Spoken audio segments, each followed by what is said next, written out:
اچھا میرے بھائیوں، آج کا جو اسپیشل ٹاپک تھا وہ ہم الحمدللہ کور کر چکے ہیں۔ اسلام آباد میں جو ایک ناجائز طریقے سے حکومت نے مسجد کو گرایا، کوئی تک نہیں بنتا تھا، اور اسی کانٹیکسٹ میں نے مساجد سے متعلق 40 فقہی احکام و مسائل بھی کور کر دیے۔ اب آپ کی ریئل ٹائم پرچیاں یہ آلموسٹ کوئی 100 کے قریب ہیں، میں انہیں کور کروں گا انشاءاللہ، کوشش کروں گا تمام پرچیاں کور ہوں، ورڈک دے دوں گا۔ باقی جو تفصیل ریکوائرڈ ہے اس کے لیے آپ کو کوئی لیکچر ریفر کر دوں گا، ہر پرچی پہ ہر دفعہ تفصیل سے نہیں بولا جا سکتا۔ جو ہمارے والدین اور آباء و اجداد، علماء اور بزرگوں کے غلط بتائے ہوئے دین پر چل کر اس دنیا فانی سے چلے گئے، ان کی بخشش اور اصالہ ثواب کے لیے کوئی وظیفہ، وہ تو اللہ کی مرضی ہے کہ بخشے نہ بخشے۔ آپ کا کام یہ ہے کہ آپ نے فوت شدگان کے لیے دعائے مغفرت کرنی ہے، آپ کو تو اللہ نے حکم دیا ہے، ربنا اغفر لنا ولإخواننا الذین سبقونا بالایمان۔ سورۃ الحشر کی آیت نمبر 10 ہے۔ اہل ایمان کی نشانی ہے کہ وہ دعا کرتے ہیں کہ اے اللہ ہمیں بھی بخش دے، اور جو ایمان کی حالت میں ہم سے پہلے لوگ گزر چکے ہمارے بھائی، ان کو بھی بخش دے، اور ہمارے دل میں ان کے لیے کوئی میل باقی نہ رکھ۔ تو یہ تو اللہ نے ہمیں حکم دیا ہے، باقی قبول ہونا نہ ہونا یہ اللہ کی مرضی ہے، آپ نے تو یہ کام کرنا ہے۔ اور اس کے بعد دوسرا کرنے کا کام یہ ہے کہ ان بزرگوں کو ایکسپوز کریں کہ جنہوں نے آپ کے آباء و اجداد کو، ہمارے آباء و اجداد کو ورگلایا، تاکہ ہماری آنے والی نسلیں ان کے شر سے بچ جائیں۔ اور تیسرا کام جو کرنے کا ہے وہ یہ ہے کہ قیامت والے دن ان کے اوپر لعنت بھیجیں گے، جب بالکل ایک چیز عیاں ہو جائے گی۔ وہ قرآن میں رپورٹ ہوا ہے سورۃ الاحزاب کے اندر کہ قیامت والے دن وہ لوگ کہ جن کی پیروی کر کے لوگ گمراہ ہوئے تھے اور جہنم میں پہنچے تھے، وہ کہیں گے ہمارے بزرگوں کو دگنا عذاب دے۔ تو خدا نہ خواستہ اگر ہمارے آباء و اجداد ان کی وجہ سے جہنم میں پہنچے تو وہ ان پہ لعنتیں بھیج رہے ہوں گے، اور ہم انشاءاللہ تعالی جنت میں لعنتیں بھیج رہے ہوں گے ان کے اوپر، ان پہ دگنا عذاب آئے کہ انہوں نے ہمارے بزرگوں کو گمراہ کیا۔ تو وہ قیامت کے دن کے لیے سورہ حامیم السجدہ میں آیا کہ اے اللہ جنوں انس میں سے وہ لوگ ہمارے حوالے کر جنہوں نے ہمیں دنیا میں گمراہ کیا، آج ہم اپنے پاؤں کے نیچے انہیں روندیں جن کی وجہ سے ہم گمراہ ہوئے۔ تو آخرت میں تو سب نے یہ کچھ کرنا ہے، بہتر یہ کہ دنیا میں آپ یہ نعرہ لگا لیں، کیا میرے نبی سا ہے ہی کوئی نہیں، تیرے بابے تے شاہ ہی کوئی نہیں۔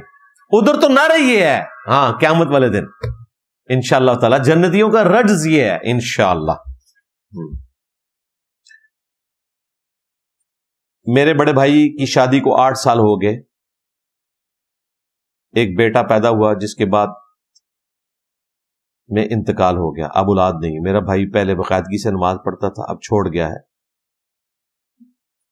ان کو کوئی مشورہ دیں۔ کیا مشورہ دے رہی بھائی؟ مشورہ یہی ہے کہ اللہ سے ناراضگی کس چیز کی بھائی؟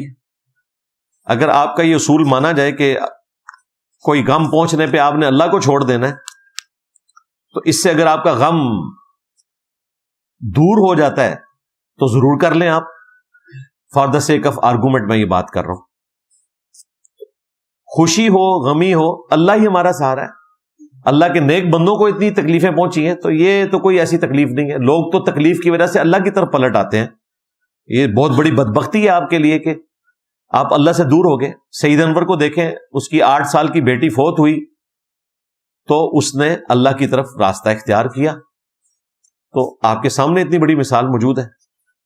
ملائکہ نام رکھنا کیسا ہے؟ کیونکہ ملائکہ فرشتوں کہتے ہیں، جی کوئی ضرورت نہیں رکھنے کی بھائی، ویسے بھی جمع کا سیگا ہے، تھوڑے نام ہیں اور وہی رکھیں آپ۔ اور مشرکین عرب فرشتوں کو اللہ کی بیٹیاں کہا کرتے تھے، وہ خیر اس کے ساتھ نہ اس کو جوڑیں، یہاں تو کوئی نہیں اللہ کی بیٹیاں سمجھتا فرشتوں کو۔ فرشتوں کے ناموں پہ آپ نام رکھ سکتے ہیں، لیکن اس طرح مطلقاً کوئی نام رکھ دینا یہ غلط ہے۔ بہتر یہ ہے کہ آپ انبیاء کرام علیہ السلام، صحابہ کرام، اہل بیت کے ناموں کے اوپر نام رکھا کریں۔ آپ جو بولتے ہیں کہ بابے تے شاہی کوئی نہیں، تو پھر امام بخاری، امام مسلم بھی تو بابے ہو۔ یار یہ پرانا سوال پٹ گیا اللہ کے بندو، ان کو کہہ رہا ہوں تو میں، یہ تو ہمارے بابے ہیں، ہم تو آپ کے بابوں کو کوئی شاہ نہیں مانتے۔ ہاں یعنی کہ چشتی رسول اللہ، تھانوی رسول اللہ، شبلی رسول اللہ، ان کی بات ہو رہی ہے. اور میں کبھی نہیں کہتا کہ بابے شاہی کوئی نہیں، میں کہتا ہوں میرے نبی تھا، ہے ہی کوئی نہیں، تیرے بابے تھے، شاہی کوئی نہیں. تیرے بابے کہہ رہا ہوں، یہ تو میرے بابے ہیں. میرے بابے تو بڑی شان ہے، میرے بابے ایڈی بڑی شان ہے کہ تیرے بابے ان بابوں کا انکار ہی نہیں کر سکتے. امام بخاری، امام مسلم میرے بابے ہیں، کیونکہ انہوں نے مجھے میرے بابا جان کا تعارف کروایا جن کی قبر مدینے میں ہے صلی اللہ علیہ وآلہ وسلم. تمہارے بابے تو اپنے ناموں کے کلمے پڑھاتے رہے، انہوں نے اپنی باتیں کروائیں، انہوں نے رسول اللہ کے ساتھ امت کو جوڑا. تو ان کے پیچھے آپ اپنے بابوں کو نہ چھپائیں. یہ وہ بابے ہیں جو اوریجنل بابے ہیں، ان بابوں کو ہم مانتے ہیں، بلکہ یہ ہمارے بابے ہیں. آپ تو ان کا نام بھی نہ لیں، آپ کیا لینا دینا ان لوگوں کے ساتھ. اسلام میں روحانیت اور عقل کے درمیان کیا تعلق ہے؟ ان دونوں کو ایک دوسرے کے خلاف کیوں سمجھا جاتا ہے؟ کوئی خلاف نہیں ہے بھائی، صرف وہاں پر اختلاف آتا ہے جب آپ وحی کے مقابلے پر اپنی عقل سے کوئی چیز اپنے اوپر امپلیمنٹ کر لیں. جہاں پہ شریعت کا حکم آ جائے وہاں پر آپ نے اپنی عقل کو سامنے نہیں رکھنا. وہ آپ کی عقل ہے نا، آپ کی عقل تو یہ کہتی ہے کہ مرد و عورت برابر ہے، لیکن شریعت کہتی ہے کہ مرد و عورت برابر نہیں ہے، مرتبے میں ہو سکتا ہے عورت کا مرتبہ زیادہ ہو، لیکن اللہ تعالیٰ نے دونوں کو ڈفرنٹ صلاحیتیں دی ہیں. عورت کو پریگنینسی کی تکلیف سے گزارا ہے اور مرد کو معیشت کی تکلیف سے. مرد پریگننٹ نہیں ہو سکتا. آپ سے پوچھ کر نظام بنایا جاتا تو ایک دفعہ عورت پریگننٹ ہوتی ہے، ایک دفعہ مرد. اللہ کی مرضی یہ ہے کہ عورت نے ہی پریگننٹ ہونا ہے اور مرد نے اس کے لیے کھانے پینے کا، رہائش کا بندوبست کرنا ہے. تو یہ اللہ تعالیٰ نے خاندانی نظام بنایا ہے، اسی کو آپ نے فالو کرنا ہے. کیا اسلام میں یہ بات درست ہے کہ بچہ پیدائش کے 40 دن بعد کسی گھر نہیں جا سکتا، یا جن پر کوئی جادو ہو وہ اس کے گھر نہیں جاتے؟ نہیں، اسلام میں تو کوئی نہیں ہے، یہ آپ کے معاشرے میں، اس کا اسلام سے کوئی لینا دینا نہیں. آپ نے تمام کتابیں اہل سنت کے سامنے رکھی ہوئی ہیں، کیا شیعہ کی حدیث کی کتابوں کو آپ مستند نہیں بناتے؟ ساری کتابیں تو میں نے سنیوں کی نہیں رکھی ہوئی ہیں، سب سے اوپر شیعہ کی کتاب رکھی ہوئی ہے، قرآن. یہ سنی شیعہ کی کامن کتاب ہے. باقی شیعہ کی کتابوں کو ظاہر ہے ہم نے عقائد تو لینے قرآن سے، نہ شیعہ کتابوں سے نہ سنی کتابوں سے. 85% چونکہ سنی ہے، ہمارا پلیٹ فارم سنی فکر پر ہے، سنی منہج پہ ہے، سنی فرقے پہ نہیں، اس لیے ہم نے یہاں پہ کتابیں رکھی ہیں. باقی شیعہ کی کتابیں بھی اپنی جگہ درست ہیں، ان کے جو عقائد قرآن کے مطابق ہیں وہ ہم لے لیتے ہیں. ہماری کتابوں کے بھی جو عقائد قرآن کے مطابق ہیں وہ لے لیتے ہیں. رہے باقی جو فقہی احکام و مسائل ہیں وہ تو آلموسٹ سیم ہے. سب سے بڑا مسئلہ نماز کا تھا، وہ میں نے ثابت کر دیا ہے، سنی شیعہ کی نماز ایک ہے. رفع الیدین وہ بھی کرتے ہیں، ہم بھی کرتے ہیں. یہ تو حنفیوں کو فکر کرنی چاہیے نا کہ وہ کس طریقے کے اوپر ہیں. سنی شیعہ کی کتابیں تو نماز رفع الیدین کے ساتھ بتاتی ہیں، ہاتھ چھوڑنا اہل سنت کے یہاں بھی ثابت ہے. اسی طریقے سے پہلی رکعت میں دوسرے سجدے کے بعد بیٹھ کر اٹھنا، شیعہ بھی اسی طریقے سے اٹھتے ہیں. سجدے میں جاتے وقت پہلے ہاتھ لگانا پھر گھٹنے لگانا، شیعہ بھی اس طرح پڑھتے ہیں. ہم بھی اہل سنت کی کتابوں کی روشنی میں ایسے ہی پڑھتے ہیں.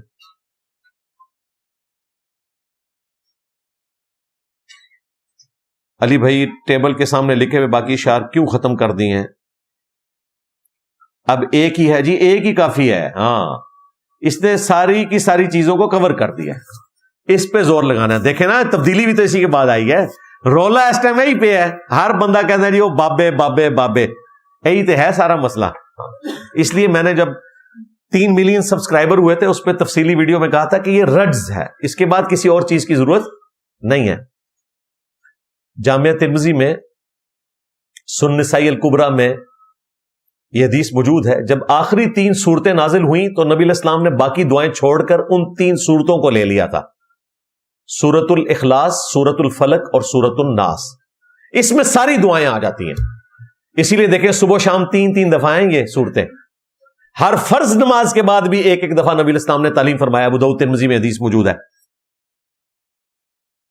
تو اس میں ساری دعائیں آ جاتی ہیں. تو یہ جو ہمارا رجز ہے نا، میرے نبی سے ہے ہی کوئی نہیں، تیرے بابے تے شاہی کوئی نہیں، اس کے اندر سب کچھ آ جاتا ہے الحمدللہ.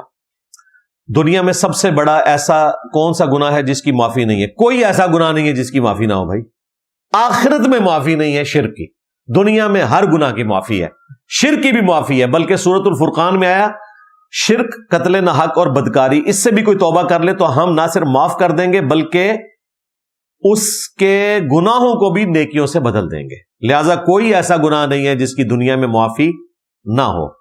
جو معافی نہیں ہے وہ آخرت کا ذکر ہے۔ اگر دنیا میں معافی مانگ لی تو آخرت میں کوئی پکڑ نہیں ہوگی۔ موسیقی والی نعت سننا جائز ہے اسلام میں؟ موسیقی والی ہو، بغیر موسیقی والی ہو، نعتیں تو زیادہ تر شرکی ہیں، نعتیں تو ہے ہی نہیں ہیں، وہ استغاثے ہیں جس میں مدد مانگی گئی ہے۔ یہ کوئی نعت نہیں ہوتی، نعت میں تو نبی الاسلام کی تعریف کی جاتی ہے۔ تو باقی یہ موسیقی والی نعتیں سننے کی ضرورت نہیں ہے، آپ وہ نعتیں سنیں جن کے اشعار بھی درست ہوں اور مہذب انداز میں پڑھی گئی ہوں۔ فقہ جعفریہ میں نماز مکمل ہونے پر دونوں طرف سلام پھیرنے کی بجائے ہاتھ سے 3 دفعہ رفع الیدین کرتے ہیں، اللہ اکبر کہتے ہیں۔ ان کے ہاں روایتیں موجود ہیں، ہمارے ہاں بھی ہیں لیکن وہ کمزور ہیں۔ بہرحال شیعہ کے ہاں دونوں طریقے درست ہیں۔ ایران میں دونوں طریقے سے نماز کو مکمل کیا جاتا ہے، سلام پھیر کر بھی اور اس طریقے سے بھی۔ یہ کوئی بڑا مسئلہ نہیں، اصل چیز ہے خروج بالسنعی ہی، یعنی نماز کو مکمل کرنا۔ انور بی بی دربار، ہمارے گاؤں میں ایک عورت کا دربار ہے۔ انور صاحب، انور بی بی، نہ انوار نہیں، انور لکھا ہے، واو تو بعد الف کوئی نہیں ہے، انور ہے۔ انور بی بی دربار، ہمارے گاؤں میں ایک عورت کا دربار ہے جس کے بارے میں لوگوں کا یہ عقیدہ ہے کہ اگر اس دربار میں کوئی مرد داخل ہو تو وہ مر جائے گا یا وہ بیمار ہو جائے گا، کیونکہ اس عورت کو مردوں سے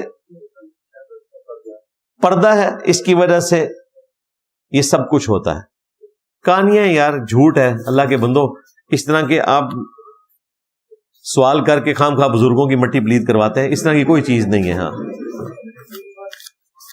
آپ صلی اللہ علیہ وآلہ وسلم نے فرمایا جس کا میں مولا اس کا علی مولا۔ اس حدیث سے پہلے قرآن کی کون سی آیت؟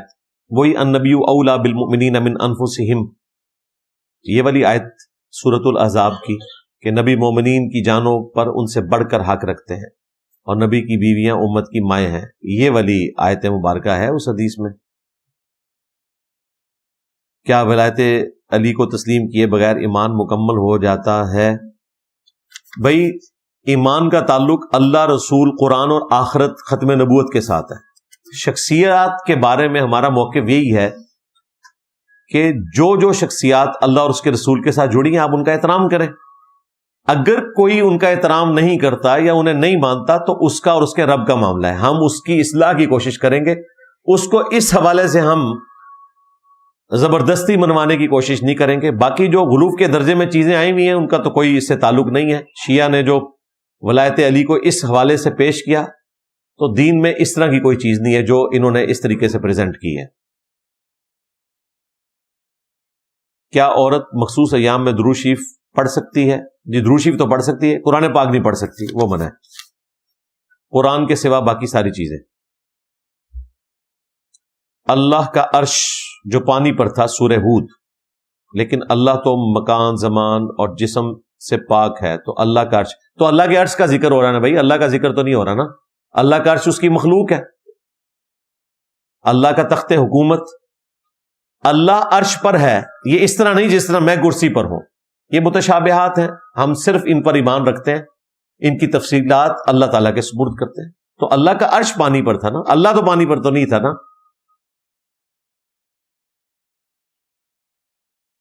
باقی میں نے اس کے اوپر کافی ڈسکشن کی بھی ہے، استواء علی العرش کا عقیدہ، وہ میری ویڈیو آپ دیکھ لیں۔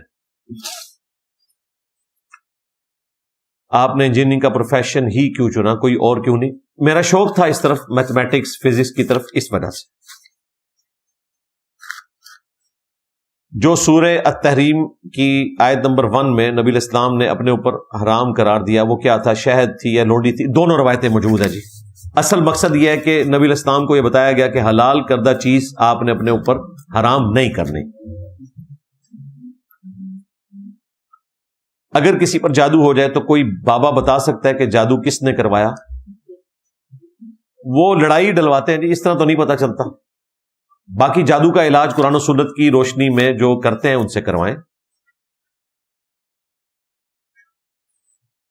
کیا نیچے سے پینٹ فولڈ کر کے نماز ہو جاتی ہے؟ جی ہو جاتی ہے، ظاہر ہے آپ نے ٹخنے تو ننگے کرنے ہیں، بہتر تو یہ ہے کہ پینٹ چھوٹی ہو، لیکن اگر پینٹ لمبی ہے تو آپ نے ٹخنے ننگے کرنے کے لیے اسے فولڈ کرنا یہ درست ہے۔ تفصیلی ویڈیو اس پہ ریکارڈ ہے۔ اگر اسلام انصاف کرتا ہے تو صرف مرد ہی کیوں اہل کتاب سے شادی کر سکتا ہے، عورت کیوں نہیں کر سکتی؟ یہ تو ایک سہولت دی گئی ہے، ادروائز تو اس کی بھی ضرورت کوئی نہیں تھی، اور یہ بھی کوئی حکم نہیں دیا گیا، صرف اجازت دی گئی ہے۔ تو آپ اس اجازت سے اگلا حصہ بھی مانگنا چاہ رہے ہیں، یہ بھی پہلے بھی فالتو ہے، ہاں یہ ذہن میں رکھیں، یہ آپ کو چنگے کے طور پر دیا گیا ہے۔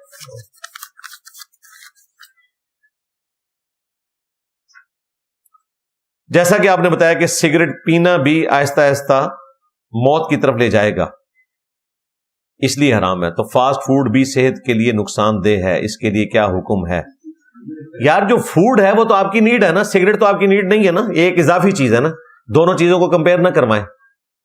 باقی فاسٹ فوڈ بھی اگر کوئی کثرت سے کھاتا ہے اور وہ اس کی وجہ سے مریض بن گیا اور ڈاکٹر نے منع کیا تو یقیناً اس کو وہ نہیں کھانا چاہیے، بالکل غلط ہے۔ نمک بھی نہیں کھانا چاہیے، شوگر کے مریض کو چینی بھی نہیں کھانی چاہیے، بالکل۔ کیا غیر مسلم کو صحت کی یا مرنے کے بعد جنت کی دعا دے سکتے ہیں؟ صحت کی دعا ضرور دیں، ایمان کی دعا دیں کہ اللہ تعالیٰ اسے ایمان کی دولت دے۔ مرنے کے بعد دعائے مغفرت نہیں ہو سکتی۔ سورہ توبہ میں آیا کہ کسی نبی یا اہل ایمان کے لیے یہ جائز نہیں، یہ ان کے شایان شان نہیں کہ انہیں پتہ چل جائے کہ ان کے قریبی رشتہ دار مشرک ہیں، کافر ہیں، اور اس کے باوجود ان کے مرنے کے بعد ان کے لیے دعا کریں، یہ منع ہے۔ ابراہیم علیہ السلام کو روک دیا گیا تھا۔ جب جادو عموماً کمزور ایمان والوں پر اثر کرتا ہے تو پھر نبی علیہ السلام پر کیوں ہوا جبکہ آپ تو معصوم ہیں؟ یہ آپ نے خود سے ایک ڈاکٹرن کھڑی کی، اس کے بعد اس میں فٹ ان کیا۔ نبی علیہ السلام تو امت کے لیے رول ماڈل ہیں، وہ ایک واقعہ تھا، اس کے بعد آپ نے سنا کبھی کسی صحابی پہ، اہل بیت میں سے کسی کے اوپر جادو ہوا ہو؟ اللہ تعالیٰ نے ایک کیفیت سے گزارا اور علاج اس کا نازل فرما دیا، آخری 3 صورتیں۔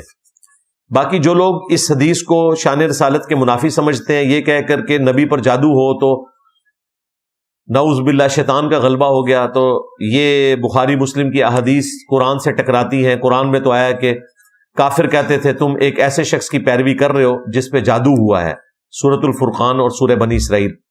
تو نانسنس بات ہے، قرآن میں بھی جادو کی اصل موجود ہے۔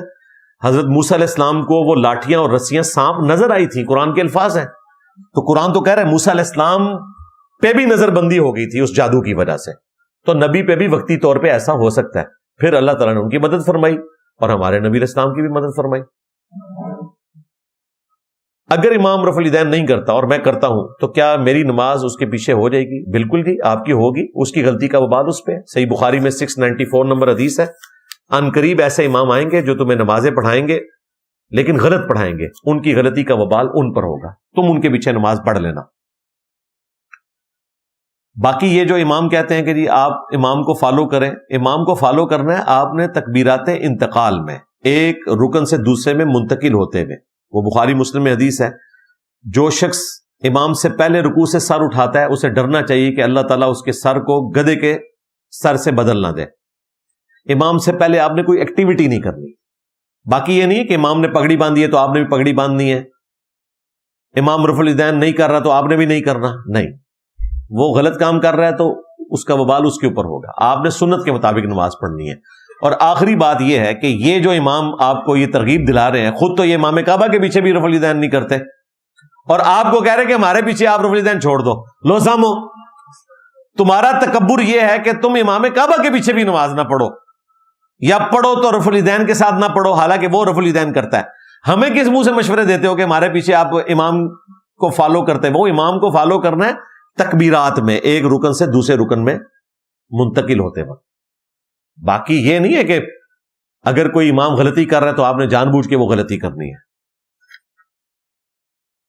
نماز پڑھتے وقت وضو ٹوٹ جائے، ہم پہلی صف میں ہوں، تو اس صورت میں سنت طریقہ کیا ہے؟ وہ سنن ابی داؤد میں ہے کہ آپ نے اپنے منہ کے اوپر یوں ہاتھ رکھنا ہے، سائڈ پہ ہو جانا ہے اور سائڈ سے پھر نکل جانا ہے، یعنی صف کی ایکسٹریم پہ جا کے پھر کونے سے یوں نکل جانا ہے، جو آپ کو آسانی ہو۔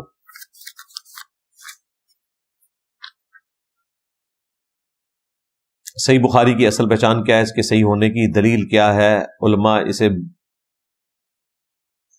علماء اپنی بخاری نکالتے ہیں. کیا مطلب؟ بخاری تو ایک ہی ہے جی دنیا میں, کون سے علماء نے نکالی ہے؟ کوئی نہیں ہے جی. کس عالم نے نکالی ہے بخاری؟ ترجمہ کرتے ہیں, بخاری تو ایک ہی ہے. باقی صحیح بخاری اہل سنت کے یہاں صحیح ہے, آپ کو دلیل کی ضرورت ہی نہیں ہے. دلیل وہاں ہوتی ہے جہاں اختلاف ہو. جب سارے سنی مان رہے ہیں تو پھر بات ختم ہوگی. ہاں, اگر کوئی منکرین حدیث ہو کے اس کی دلیل مانگے گا, پھر بخاری پہ بات نہیں ہوگی, پھر حجیت حدیث پہ بات ہوگی کہ حدیث الگ سے کوئی چیز موجود ہے, سنت کی کیا اہمیت ہے.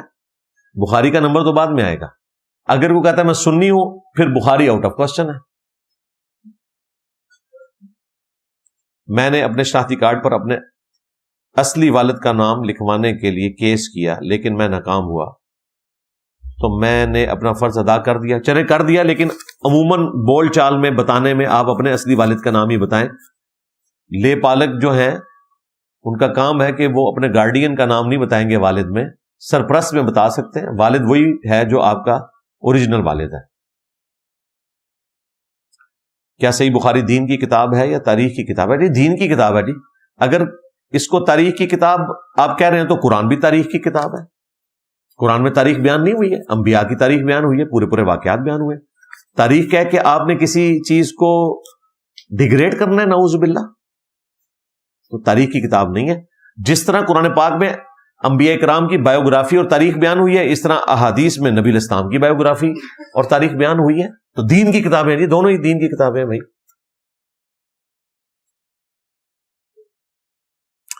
سنن ابی داؤد میں برا بن عازب والی روایت, جب نماز شروع کرتے تو رفع الیدین کرتے, دوبارہ نہیں کرتے تھے, یہ حدیث صحیح ہے؟ نہیں صحیح بھائی. ابن مسعود والی روایت ہے جس کے اوپر یہ لوگ کلیم کرتے ہیں, اس کے اوپر میری ویڈیو ریکارڈ ہے, وہ بھی صحیح نہیں ہے. یہ تو وہ خود بھی پیش نہیں کرتے, انہیں پتہ ہے کمزور ہے. ابن مسعود والی عبداللہ ابن مبارک نے اس حدیث کے بارے میں کہا کہ صحیح نہیں کہہ رہے ہیں, اور دوسری طرف وہ بھی بیان کر رہے ہیں. جی جب بیان کر رہے ہیں اور بیان کردہ حدیث کو وہ خود صحیح نہیں کہہ رہے ہیں, تو پھر اینڈ رزلٹ کیا نکلا کہ بیان اس لیے کیا کہ آپ کو پتہ چل جائے یہ صحیح نہیں ہے.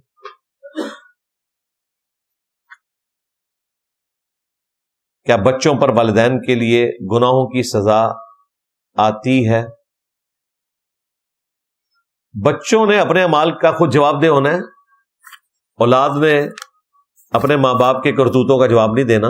ہاں, ماں باپ نے غلط تربیت کی تو اولاد کے غلط کرتوتوں کا وبال ان پر بھی ہوگا, ان کے ماں باپ پہ بھی ہوگا. باقی جنرل اصول قرآن میں آیا, وَلَا تَزِرُ وَازِرَةٌ وِزْرَ أُخْرَى, کوئی بوجھ اٹھانے والی جان دوسری جان کا بوجھ نہیں اٹھائے گی.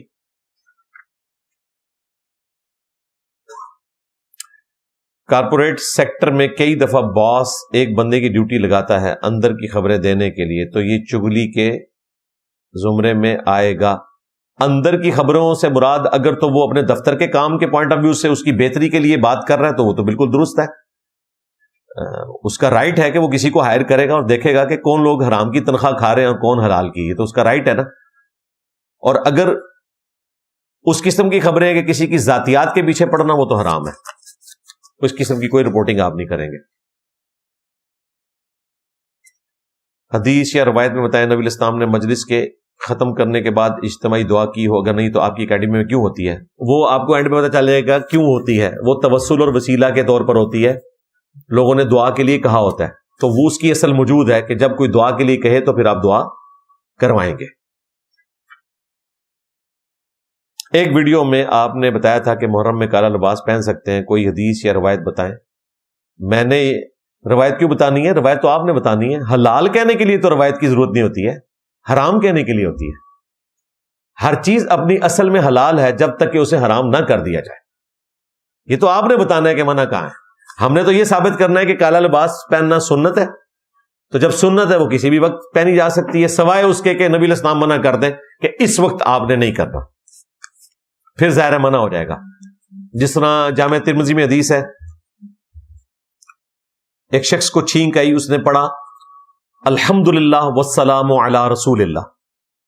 تو ابن عمر نے کہا کہ والسلام علی رسول اللہ کا میں بھی قائل ہوں, لیکن اس جگہ پہ نہیں. وہ تو الگ سے درود شریف ہے, ہم پڑھتے ہیں, ہم مانتے ہیں, لیکن چھینک کے ساتھ آپ نے یہ نہیں پڑھنا, کیونکہ نبی الاسلام نے چھینک کے ساتھ ہمیں کیا تعلیم کیا ہے؟ الحمدللہ. اب مطلقاً دیکھا جائے تو درود شریف کسی بھی وقت پڑھا جا سکتا ہے، لیکن جب نبی علیہ السلام اسپیسیفک کوئی چیز تعلیم فرمائے اس میں آپ کوئی چیز آگے پیچھے نہیں کر سکتے۔ تو دین کا جنرل حکم یہ ہے کہ آپ نے کالا لباس پہنا، اب اسپیسیفکلی آپ نے کسی موقع پہ اسے حرام قرار دینا ہے تو دلیل آپ نے پیش کرنی ہے، تو اپنی اصل میں وہ درست ہوگا۔ باقی یہ جو 7 چیزیں جوڑ لیتے ہیں نا کہ اس کو سوگ کے طور پر، تو ہم تو بھئی یہ سوگ کے طور پر تو قائل نہیں ہے، اس کی تو ممانعت ہے، وہ ہم نے آپ کو بتایا ہوا ہے۔ سوگ کے طور پر کوئی بھی لباس پہنے وہ غلط ہے، وہ ایک الگ چیز ہے۔ کیا نزول وحی اور قرآن کے 30 پاروں کی ترتیب ایک جیسی ہے، کوئی فرق ہے؟ 30 پاروں کی ترتیب سورتوں کی ترتیب ہے، پارے تو بعد میں بنائے گئے ہیں۔ پارے آپ بے شک 40 بنا لیں، 50، آپ کی اپنی مرضی، یہ تو بعد کے لوگوں نے بنائے ہیں، ڈویژن کی ہے آسانی کی خاطر، وہ آپ کی مرضی ہے، جس طرح مرضی کریں۔ 30 پاروں کی تفریق نبی علیہ السلام نے نہیں کی ہوئی ہے، آپ نے 114 صورتیں بتائی ہیں۔ عرب ملکوں میں جو قرآن پرنٹ ہوتے ہیں وہاں تو پاروں کی بھی یہ والی تقسیم نہیں ہوتی، جس طرح ہم ایک تقسیم کے طور پہ کرتے ہیں نا، پھر پاروں کے بھی آگے 4 حصے کیے ہوئے ہیں، وہاں پہ اس سے بھی زیادہ ہوئے ہوتے ہیں۔ صورتیں ہیں، ان کی آیات ہیں یا منازل ہیں، یہ 3 چیزیں ہیں جو اس زمانے سے چل رہی ہیں۔ باقی یہ تابعین کے زمانے میں رکوع بھی آئے، پارے بھی آ گئے۔ اس قسم کی کوئی مزید کوئی ڈویژن کرنا چاہتا ہے تو اس کا رائٹ ہے، وہ کر سکتا ہے، کوئی مسئلہ نہیں ہے، لیکن قرآن وہی رہنا چاہیے، اس کی ترتیب وہی رہنی چاہیے جو دور قرآن کے درمیان حضرت جبرائیل علیہ السلام نے نبی علیہ السلام کو تعلیم فرمائی، جو بخاری مسلم میں آتا ہے، اور وحی کے ذریعے یہ ترتیب لگائی گئی ہے۔ میرے والد صاحب مجھ سے 1 ہفتہ سے ناراض ہیں، جیسے میں نے اپنے پسند کی شادی کا ذکر کیا، کہتے ہیں کہ والدین کی بات کی اہمیت زیادہ ہے یا کسی آنے والے کی، تو اگر میں اپنی بات پر ڈٹا رہوں تو کیا میں ان کے مطابق نافرمانی کے گناہ میں تو نہیں ہوں گا؟ اکثر اس وجہ سے مجھے آنسو آ جاتے ہیں۔ آنسو آتے ہیں تو بس ٹھیک ہے، پھر مان لیں ان کی بات ہی، پھر ہاں اگر اتنے بزدل ہو تو ٹھیک ہے، پھر مان لو گل انہوں نے۔ باقی آپ کا رائٹ ہے، جہاں مرضی شادی کریں، ماں باپ کوئی زبردستی نہیں کروا سکتے۔ ہو سکتا ہے کہ وہ کوئی ایسا مشورہ آپ کو دے رہے ہیں جہاں آپ رشتہ کر رہے ہیں وہ رشتہ اچھا نہ ہو، تو اس کو آپ غور و تفکر کر لیں کہ اس میں کوئی اور ایسا ایشو نہ ہو، تو آپ کا رائٹ ہے۔ لیکن پھر اس شادی کے بعد آپ کی بیوی ان ماں باپ کے ساتھ نہیں رہے گی، ہاں اگلے پچھلے بدلے لان گے ہوتے بیچاری ہوتے، یہ آپ نے ظلم نہیں کرنا۔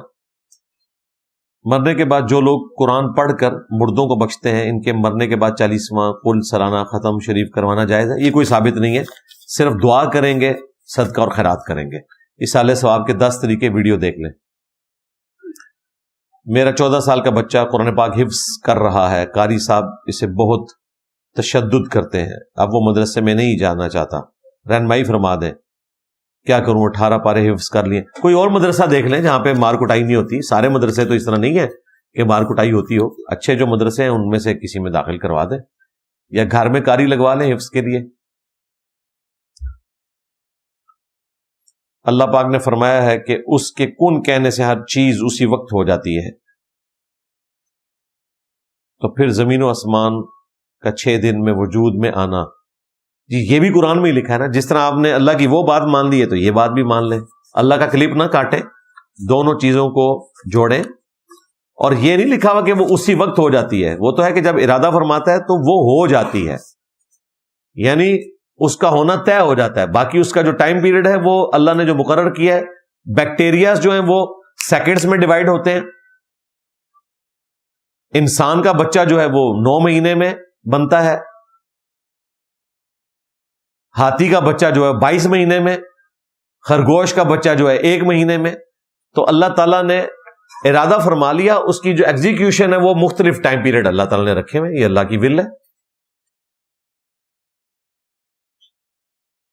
آج راولپنڈی سے جہلم آتے ہوئے ہماری بس الٹتے ہوئے بچی، کیا یہ شہادت کی موت ہوگی؟ سب سے پہلے تو میری کرامت کہیں نا اسے، ہاں آپ کہیں جی وہ کرامت ہے انجینئر صاحب کی، بچ گیا، کیونکہ اگر آپ کسی دربار پہ جا رہے ہوتے تو بابا جی دی کرامت سی، ساڈی کوئی کرامت نہیں۔ ہاں تو جی شہادت کی موت ہے، کیوں نہیں شہادت کی موت؟ صحیح مسلم میں حدیث ہے کہ جو شخص علم دین کے لیے کوئی سفر اختیار کرتا ہے تو اللہ تبارک و تعالی اس کے لیے جنت کا سفر آسان کر دیتا ہے۔ تو علم دین کے لیے جو سفر اختیار ہوتا ہے وہ جنت کا سفر ہے۔ آپ رفع الیدین پر تو بڑا اصرار کرتے ہیں لیکن جلسہ استراحت پر اتنا زور نہیں ڈالتے ہیں، اور زور ڈالنے کی ضرورت ہی نہیں ہے، جو رفع الیدین شروع کرے گا تو جلسہ استراحت پہ آ جائے گا. اصل چیز جو ہے وہ رفع الیدین ہے جو ڈفرنس کریٹ کرتی ہے، باقی میں نے ہی تو زور دیا ہے. جلسہ استراحت کے اوپر میں نے علماء عرب کے اوپر گرفت کی ہوئی ہے، نماز کا پریکٹیکل ریکارڈ کروایا.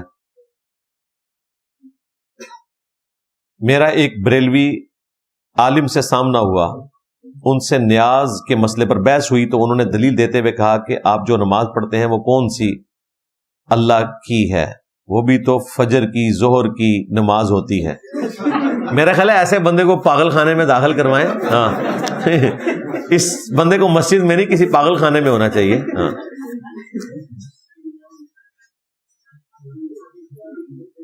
میں اپنے ماں باپ بھائی بہنوں کے معاملے میں بہت پریشان ہوں، لاکھ سمجھانے کے بعد وہ بات نہیں سن رہے، میں کیا کروں؟ بس آپ نے کر لیا، اتنا ہی کرنا تھا. کیا مسلمانوں نے اللہ کا پیغام پوری دنیا تک پہنچانا ہے؟ جی پہنچانا ہے. ہر مسلمان نے نہیں پہنچانا، جس کا جو فریم آف ریفرنس ہے، جہاں تک اس کی پہنچ ہے اس نے وہاں پر پہنچانا ہے. جو obligatory ہے وہ صرف بیوی بچوں تک ہے بس. قُوا أَنفُسَكُمْ وَأَهْلِيكُمْ نَارًا، بچاؤ اپنے آپ کو اور گھر والوں کو جہنم کی آگ سے.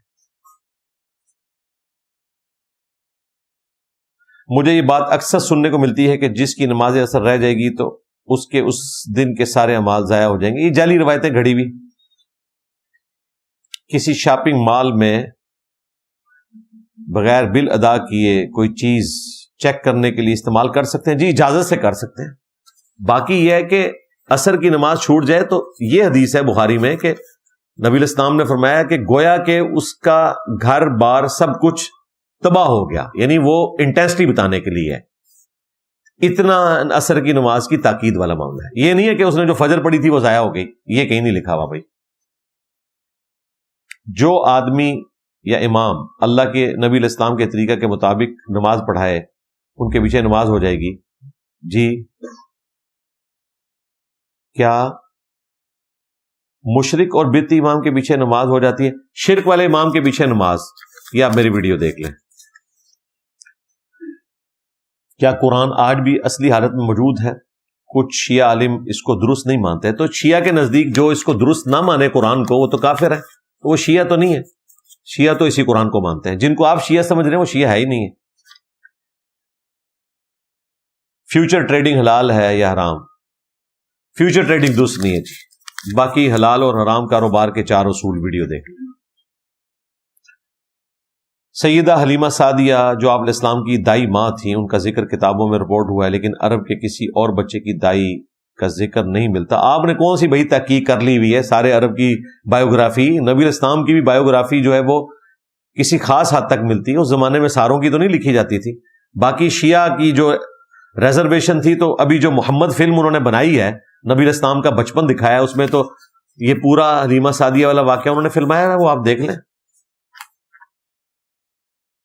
شاہ ولی اللہ نے الفوز الکبیر فی اصول تفسیر لکھا ہے کہ یہودیوں نے بائبل مقدس میں الفاظ تبدیل کیے.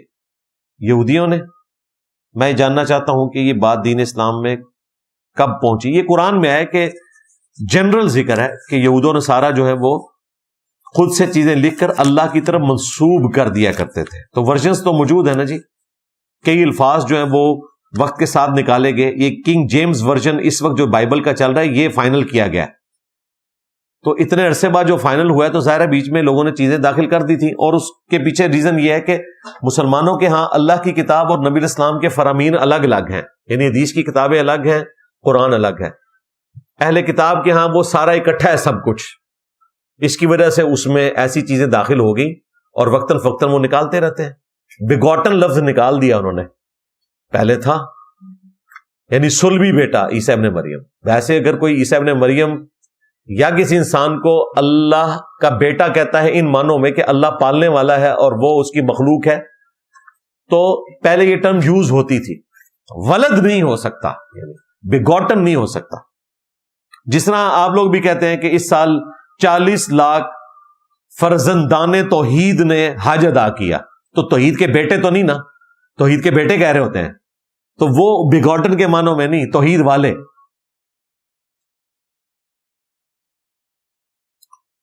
میرے سسر اپنی زندگی میں ہی تمام بچوں کو جائیداد کا حصہ دینے پر بضد ہیں، تو اس صورت میں میری بیوی کو کیا کرنا چاہیے؟ ان کو سمجھائیں، ادروائز ٹھیک ہے، پھر ان کو بتائیں کہ زندگی میں اگر آپ نے دینا ہے تو پھر سب کو برابر دینا ہوگا، حصہ لے لیں۔ کیا لمبے ہوائی سفر میں کھڑے ہو کر نماز نہ پڑھنے کی اجازت ملے تو بیٹھ کر نماز پڑھ سکتے ہیں؟ بالکل پڑھ سکتے ہیں، کوئی مسئلہ نہیں، شرعی عذر ہے۔ حضرت چراغ دہلوی خلیفہ خواجہ نظام الدین اولیاء کا واقعہ ہے کہ حضرت چراغ الدین نے اپنی ٹانگ میں آگ لگا دی تھی تاکہ مہمانوں کو کھانا تیار کر سکیں۔ اللہ کے فضل سے آپ کی ٹانگ بھی سلامت رہی اور کھانا بھی پک گیا۔ کیا جھوٹی کہانی؟ جی میں نے ان تمام کہانیوں کا پوسٹ مارٹم کیا، اپنے آپ کو آگ لگانا حرام ہے جی، کھانا پکانے کے لیے، کسی اور چیز کے لیے اپنے آپ کو کسی بھی طریقے سے نقصان پہنچانا یہ منع ہے۔ یہی لوگ آپ کو شیعہ جو چھری کے ذریعے ماتم کرتے ہیں اس کو حرام کہتے ہوئے دکھائی دیں گے، ان کے بابے اپنے آپ کو آگ میں جلاتے رہے ہیں اور وہ کہتے ہیں کہ حلال ہے۔ دیکھ لیں ان کی دوگلی پالیسی، اور یہ کچھ بھی نہیں کیا۔ ایڈا بابا ہے نا جنہوں کوئی بڑا یقین ہے اپنے ہوتے کہ انہوں آگ لاؤ تے انڈیا پک سکتی ہے تو ساڑھے کول بھیجو، ساڑھے ناشتے ہوتے تقریباً کوئی دوسرے تیسرے ہفتے ایک سلنڈر لگ جاتا ہے، بابا ہی پھاڑ کے تھے بن لویے۔ لیکن پہلے سٹامپ پیپر تے اپنی جان دے اعتبار نال معافی لکھ کے دے گا۔ ہاں، امت محمدیہ کا اجماع ہے کہ سید البشر حضرت بکر صدیق ہے، اس بارے میں احادیث میں کیا ہے؟ امت محمدیہ نہیں کہ امت محمدیہ کے ایک اچھے خاصے حصے کا یہ نظریہ، ظاہر ہے شیعہ تو اس کو نہیں مانتے، اہل سنت کے ہاں بھی ایک چھوٹا طبقہ ہے جو حضرت علی کو افضل مانتا ہے، تو باقی یہ ہے کہ احترام سب کا ہونا چاہیے۔ ہم تو چاروں خلفاء کو امت میں ٹاپ پہ مانتے ہیں، خلفاء راشدین کو۔ آج کے دور میں اگر دو گروپس کا آپس میں ایک دوسرے کو قتل کرنے کا ارادہ ہو تو کیا قتل کرنے والا شہید ہوگا؟ جنرل سوال نہ پوچھیں، قصاص کون کون لے سکتا ہے، رشتہ دار یا کوئی اور؟ اس میں سے کیا نکالنا چاہ رہے ہیں؟ مجھے نہیں سمجھ آئی کیا نکالنا چاہ رہے ہیں۔ جوڈیشری کے تھرو بھائی ہوگا، اور ظاہر ہے کہ ورثاء ہی لیں گے، رشتہ دار نہیں، ورثاء جو ہیں۔ قانون آپ نے خود ہاتھ میں نہیں لینا۔ آپ کا ماننا ہے کہ ووٹنگ سسٹم میں عام عوام بھی ووٹ ڈالنے کے برابر کے حقدار ہیں، تو عام ناخواندہ لوگ اگر اکثریت میں ہوں تو غلط نمائندہ نہیں چن لیں گے، تو پڑھے لکھے کون سا اچھا چن لیں گے؟ آپ ناخواندہ آپ کس کو کہتے ہیں بھائی؟ آپ کے نزدیک وہ ناخواندہ ہے نا۔ اگر کوئی بھیڑ بکریاں چرا سکتا ہے تو آپ کے نزدیک وہ ان پڑھ ہے، اپنی فیلڈ میں تو وہ پی ایچ ڈی ہے بھائی۔ اس طریقے سے مجھے بتائیں، کیا بریلویوں کا مولوی اہل حدیث کے علماء کے نزدیک عالم تصور ہوگا؟ وہ تو کہیں گے گمراہ ہے، مشرک ہے، ناخواندہ ہی سمجھتے ہیں۔ تو انسانوں کے ووٹ برابر ہی ماننے پڑیں گے، اس کے بغیر کوئی چارہ نہیں ہے۔ اگر کوئی شخص نکاح طلاق کے مسائل نہ جانتا ہو، لا علمی کی وجہ سے،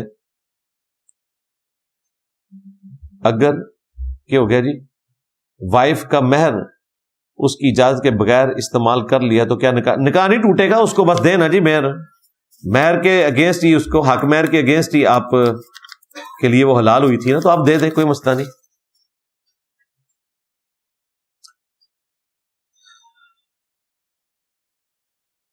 رب کریم کی کیا نفسیات مائنڈ سیٹ ہے؟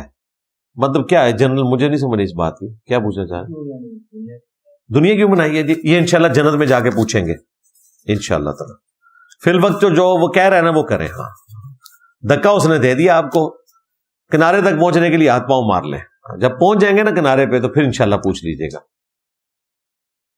نازل البلاغہ کے خطبہ 225 میں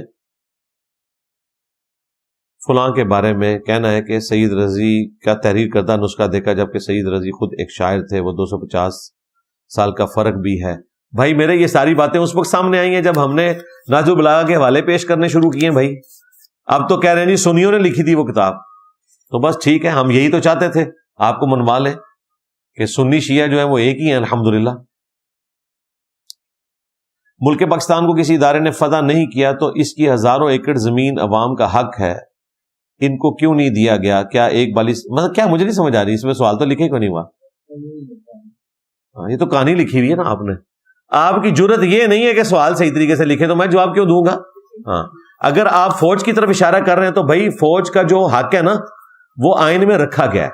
آپ نے اگر آئین کو تبدیل کرنا ہے تو ضرور کریں, ٹھیک ہے, تو پھر ہم بھی آپ کے ساتھ کھڑے ہوں گے. اگر آئین میں کوئی حق نہیں دیا گیا اور زبردستی لیتے ہیں تو غلط ہے بالکل, لیکن وہ چیز آپ کو ثابت کرنی ہوگی نا پہلے. ایک مسلمان دوسرے مسلمان کو نماز پڑھنے نہیں دیتا ہے, نماز نہیں پڑھنے دیتا, یعنی وہ فرقوں کا جو اختلاف ہے اس پر شریعت کیا کہتی ہے؟ نماز نہیں پڑھنے دیتا جماعت کے ساتھ. شریعت یہ کہتی ہے کہ آج آپ نے سن لیا کہ اس سے بڑا کوئی ظالم نہیں ہے جو مسجد میں اللہ کے ذکر سے روک دے. یہ ہے جی وہ ظالم ہے, اور ظالموں پر اللہ کی لعنت ہے. جب فرعون نے ڈوبتے وقت ایمان لایا تو اس کا ایمان قبول نہیں, لیکن یونس علیہ السلام کی قوم جب عذاب دیکھ کر ایمان لائی تو ایمان قبول کر لیا. جی آپ نے یہ اللہ کا قریب کاٹا ہے, دیکھیں آپ نے لکھ بھی دیا ہے قرآن کی 2 آیات میں تضاد نہیں ہے, کوئی تضاد نہیں ہے, بظاہر ہے لیکن آپٹیمل سولوشن ہے. قرآن خود ہی کہہ رہا ہے کہ صرف یونس علیہ السلام کے کیس میں ایسے ہوا ہے, اس کے سوا نہیں ہوا. تو تضاد کہاں سے ہوا؟ وہ ایکسیپشن بتائی ہے, اور اس کے پیچھے ریزن یہ تھی کہ یونس علیہ السلام وحی کا انتظار کیے بغیر وہاں سے چلے گئے تھے. ان کی جو یہ اجتہادی غلطی تھی وہ امت کے حق میں کریڈٹ بن گئی, یہ وجہ تھی اس کی. اگر اسلام میں میوزک سننا جائز ہے جس میں شرک یا حرام الفاظ نہ ہو, تو آج کل انڈیا کا ریپ میوزک سننا درست ہے کیونکہ یہ سن کر پاکستان کے بہت سے لوگ بھی گانا شروع کر دیتے ہیں, کیا اسلام میں جائز؟ جی شاعری اگر درست ہے اچھی ہے تو ضرور اس شاعری کو بیان کریں. نبی الاسلام نے بخاری مسلم میں 100 سے زیادہ اشعار ایک صحابی سے سنے تھے, سواری کے پیچھے وہ بیٹھے ہوئے تھے. لیکن اگر اس سے عقائد کسی کے خراب ہوتے ہیں, نظریات خراب ہوتے ہیں, بے حیائی کے اوپر مبنی ہے تو وہ غلط ہے. قرآن کا ترجمہ کس عالم کا یا اسکالر کا پڑھیں؟ جو آپ کو اچھا لگتا ہے آپ پڑھیں. ایک دفعہ قرآن کا ترجمہ پڑھے صحیح. ہاں ہم ریکمینڈ کرتے ہیں مولانا مودودی کا ترجمہ سب سے بہتر ہے, یہاں سے آپ کو مل بھی جائے گا. فتح محمد جلندری صاحب کا بھی, اسی طریقے سے پیر کرم شاہ صاحب الازری صاحب کا بھی اچھا ترجمہ ہے, ڈاکٹر تعلق قادری صاحب کا بھی. باقی جو بیچ میں انہوں نے لچ فرائی کیے ہوئے نا بریکٹیں ڈال کے حاشیے لکھ کے, ان کو چھوڑیں, آپ صرف ترجمے کے اوپر تفکر کریں. شیعہ کا لنگر کھانا جائز ہے جو کہ ماتم کے بعد دیتے ہیں. اگر اللہ کے نام کا دے رہے ہیں تو جائز ہے, اگر وہ اللہ کے نام کا نہیں ہے تو نہ میلاد کا کھانا آپ کھا سکتے ہیں, نہ 11ویں کا کھا سکتے ہیں, نہ آپ محرم کا کھا سکتے ہیں. جو صحابہ کو گالیاں دیتے ہیں ان کے پیچھے نماز پڑھنا جائز ہے. جی پڑھتے رہے ہیں, جی صحابہ کرام کو گالیاں دی, مروان نے ان کے پیچھے حسن و حسین نمازیں پڑھتے تھے, حضرت علی کو گالیاں دیتا تھا, جائز ہے. باقی اس کی غلطی کا وبال اس پہ ہوگا.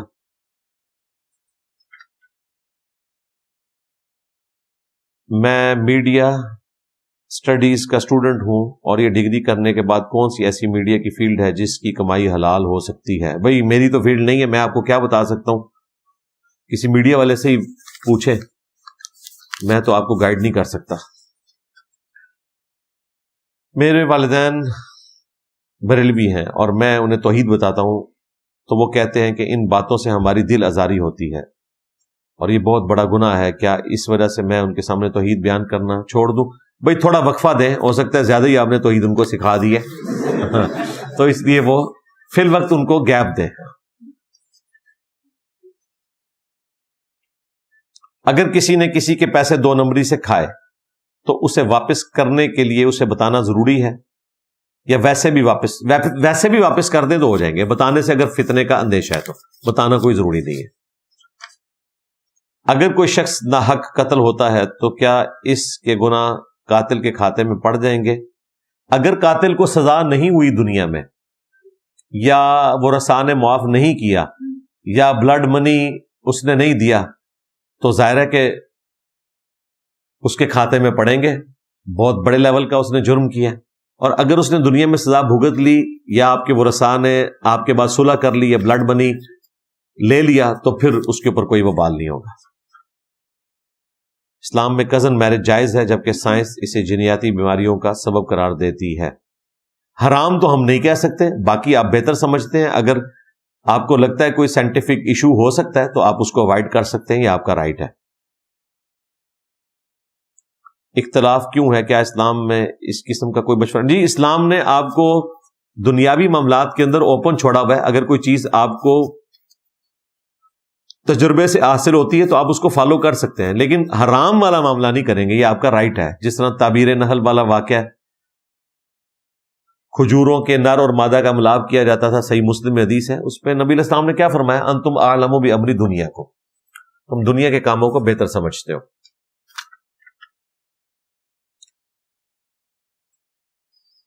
لیبارٹی رپورٹس میں مقدس نام اللہ، محمد، علی آتے ہیں، کیا ان ناموں کے احترام میں صفات الگ کرنا یا ضائع کرنا ضروری ہے؟ جس حد تک آپ احتیاط کر سکتے ہیں کریں. ظاہر ایک مشکل کام ہے، تو بہتر یہ ہے کہ اس طرح کے کاغذوں کو آپ آگ لگا دیا کریں اگر آپ نے فائل میں لگا کے نہیں رکھنے، بے حرمتی سے بچانے کے لیے. باقی روڈز کے اوپر اگر اخبار گری ہوئی ہے، کوئی اس طرح کی چیز، تو آپ کے اوپر واجب نہیں ہے، وہ صفائی کرنے والوں کا کام ہے، آپ بس اپنے مکلف ہیں. نانا ابو کی بیماری کے دوران ماموں نے دھوکے سے ساری جائیداد اپنے نام لگوا لی. یہ ماموں اسی قسم کے ہوتے ہیں، بہنوں کو حصہ نہیں دیا، بالکل یہی کرتے ہیں، بہنوں کو دبا دیتے ہیں. نانا ابو وفات پا گئے، ماموں اور بہنوں کے بارے میں اسلام میں کیا حکم ہے؟ بھئی کیا اسلام میں حکم ہے؟ جہنم کمائی ہے آپ کے ماموں نے، اور اگر دھوکے سے کیا ہے تو ٹھیک ہے، کورٹ کا راستہ اختیار کریں، کوئی وکیل چڑھا دیں اس کے اوپر، تو انشاءاللہ آپ کو کچھ نہ کچھ حصہ مل جائے گا. اور بعض وکیل ایسے ہیں، ان کے ساتھ آپ ایگریمنٹ کر لیں کہ اگر مجھے یہ جائیداد مل گئی تو 25% تمہاری، 75% میری، تو آپ کو تگڑا وکیل بھی مل جائے گا. نہ ہونے سے تو بہتر ہے نا، تو وہ تو اس کی ہڈیوں میں سے بھی نکال لے گا انشاءاللہ تعالی. میرا تعلق دلائل کے بے تاج بادشاہ دیوبند سے ہے. میرے بھائی اور میرے کزن عالم ہیں، میں ان کو چھوڑ کر آپ کو سنتا ہوں. نہیں، چھوڑ کر نہ سنیں، ان کو بھی سنیں. وہ جو دلائل کے بادشاہ ہیں ان کو سنیں گے تو آپ کو پتا چلے گا نا کہ وہ بادشاہ ہیں یا کیا ہیں، فقیر ہیں. وہ مجھے بولتے ہیں کہ تم قادیانی بن کر ہی رہو گے. ان کو کہ قادیانی والی نماز تو آپ کی ہے، ہاں تم انجینئر کو سنتے ہو، کیا میں واقعی ایسا ہو جاؤں گا؟ بھائی بات یہ ہے کہ اگر آپ کو وہم لاحق ہے تو آپ پہلے تحقیق کر لیں. آپ بس اسی بات پہ تحقیق کریں کہ قادیانی والی نماز جو ہے وہ حنفیوں کی ہے یا ہماری ہے، تو آپ کو پتا چل جائے گا قادیانیوں کے راستے پہ کون ہے. تو قادیانی تو حنفی ہیں بھائی. کیا ون ویلنگ کرنا جائز ہے؟ ون ویلنگ کرنا جائز ہے اگر آپ اس فیلڈ کے ایکسپرٹ ہیں، لیکن کسی گراؤنڈ میں، روڈز کے اوپر ایکسپرٹ کے لیے بھی جائز نہیں ہے. خود تو آپ نے حرام موت مرنا ہے، کسی اور کو تو نہ اس کیٹیگری میں فال کریں. اس اعتبار سے تو یہ بالکل غلط ہے. اور اگر آپ کو بھی خدشہ ہے کہ آپ کا نقصان کر بیٹھیں گے تو بھئی اس قسم کی کوئی ایکٹیویٹی کرنا درست نہیں ہے. لیجیے آپ کا سارا تھدا میں نے اللہ کے فضل سے مکمل کر دیا. کوئی ایک پرچی بھی ایسی نہیں ہے جو میرے پاس آئی ہو اور میں نے اس کا جواب نہ دیا ہو. مختصر ضرور دیا، ہر دفعہ میں نے تفصیلاً کسی پرچی پہ نہیں بولنا، ورنہ تو میں ایک ایک پرچی پہ بھی ایک گھنٹہ آپ کو انٹرٹین کر سکتا تھا قرآن و سنت کی روشنی میں. جھوٹ بول کر نہیں، انٹرٹین کرتا، اور پازیٹیو انٹرٹین کرتا. لیکن میں نے ساری پرچیوں کو کور کرنا تھا تاکہ آپ کی تسلی ہو جائے. باقی میری تفصیلی ویڈیوز ریکارڈ ہے. اچھا میرے بھائیوں، کافی سارے بھائیوں نے بہنوں نے دعاؤں کے لیے کہا ہے، پرچیوں کے ذریعے بھی پورا ہفتے لوگ کہتے ہیں، اس لیے ہم وسیلہ اور توسل کے طور پر یہ دعا کرواتے ہیں. وسیلہ اور توسل کے طور پر کسی کی ریکویسٹ کے اوپر دعا کروانا یہ سنت ہے. بخاری مسلم میں احادیث موجود ہیں. جمعے کے خطبے میں لوگوں نے دعاؤں کے لیے کہا تو نبی الاسلام نے دعا کی. اللہم انی اسألک بأنک انت اللہ لا الہ الا انت الاحد الصمد الذي لم يلد ولم يولد ولم يكن له كفوا احد وإلهكم إله واحد لا الہ الا هو الرحمن الرحیم الف لام میم اللہ لا الہ الا هو الحی القیوم لا الہ الا انت سبحانک انی کنت من الظالمین حسبنا اللہ ونعم الوکیل یا حی یا قیوم برحمتک استغیث ولا حول ولا قوة الا باللہ العلی العظیم. اللہم صلی علی محمد وعلی آل محمد رب ارحمهما كما ربياني صغيرا ربنا هب لنا من ازواجنا وذرياتنا قرة اعين وجعلنا للمتقين اماما اللهم اغفر لحينا وميتنا وشاهدنا وغائبنا وصغيرنا وكبيرنا وذكرنا وانثانا اللهم من احييته منا فاحيه على الاسلام ومن توفیته منا فتوفه علی الایمان۔